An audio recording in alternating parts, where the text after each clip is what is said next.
Alright, so what I'm going to show you here is how I test fire control groups on the outside of the lower receiver so that you can see what's going on. I do that by utilizing two firing pins. I have watched thousands of YouTube videos and I don't recall ever seeing anybody showing how you can do this set up like this. This is the fire control group that came out of my Colt Gal built by U.S. Ordnance. And this is the problem that I was demonstrating previously. You can see where the hook on the hammer is engaging the hook on the disconnector. You can hear it too.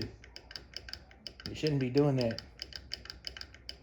So, the hammer is now captured by the sear, fire, caught by the disconnector, release the hammer, it goes to the sear. It makes the correct sound when it does that. But that right here should not be rubbing. Every time this gun is fired, it's going to rub on the way back, catching on to the sear. The problem is this hammer is out of spec. So I'm going to show you. So we take this hammer out. We're going to install this hammer. This is a Colt LE6920.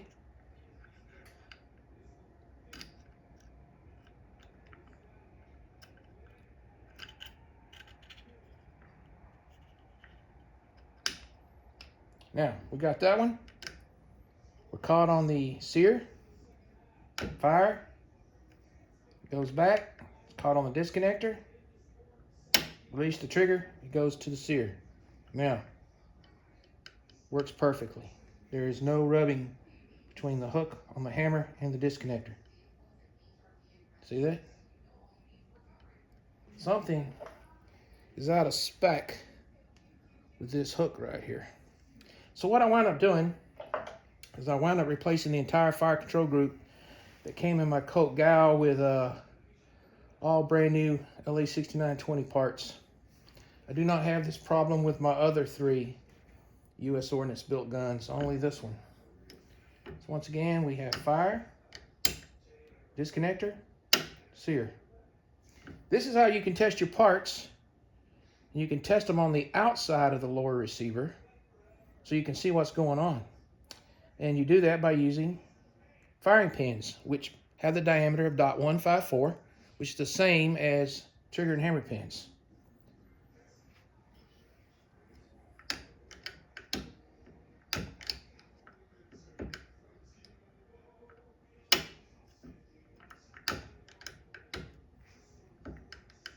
That works perfect.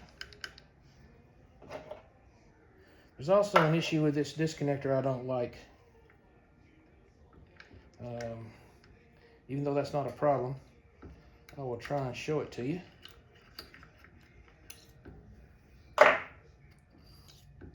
There's also an additional groove right up here that's not on standard disconnectors. I don't know if you can see that. And the tail here is a little bit longer than normal.